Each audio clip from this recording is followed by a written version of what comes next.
Good morning. Today is July 12 and this is our update for our Burgos apartment renovation. So what we're doing is nabubuhos na tayo sa ating second floor slab and mga biga. Ang inuunang binubuhusan ng mga biga doon. Biga muna ito. Nabuhusan yung biga dito sa site na ito. So dalawa ang naghahalo, one here and one over here, para hindi tayo mauubusan ng pagbuhos. Ang dami na rin natin mga gamit sa baba. We have 80 sacks ng semento. We have 3 truckloads of gravel and 3 truckloads of sand. Pinadagdagan pa yung another 1 more truckload of sand and gravel. Kagabi, nagdagdag pa rin. So, bali, tiga-4 na truckloads tayo. Para hindi tayo magkulang. Pag sobra naman yun, gagamitin naman yan para dito. Yung ating gagawin dito sa kabila. So, ayan. Galing. Exciting. Walang ano to. Walang pause, no? Hanggat hindi matapos to. Yan, lalo na itong mga biga dito. Yan, ayan, yung mga biga yan. Very, very important.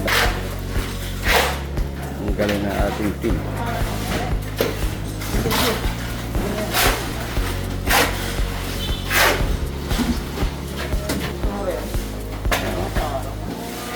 Kaya na ating foreman, is making sure na lahat ng ilalim may laman. Ito yung sabi ko kanina na meron na pupunuin yan.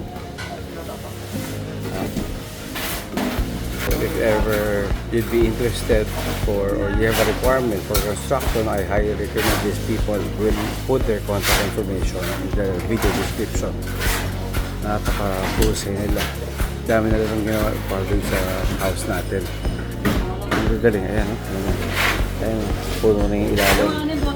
Ang ganda.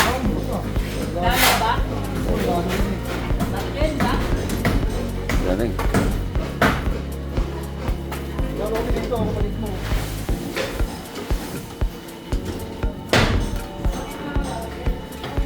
Galing.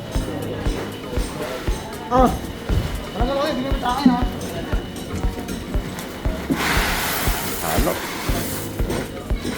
Ito naman tayo sa kabila. Ito naman sagsasalo tayo ng ating room.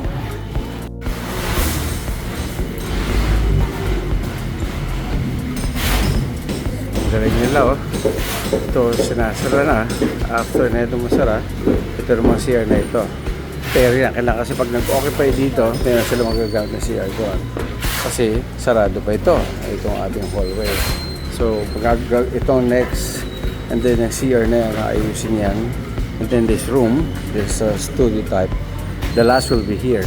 Kasi yung nasa kabila pa na tenant, siya ang nilipat dito sa room na ito.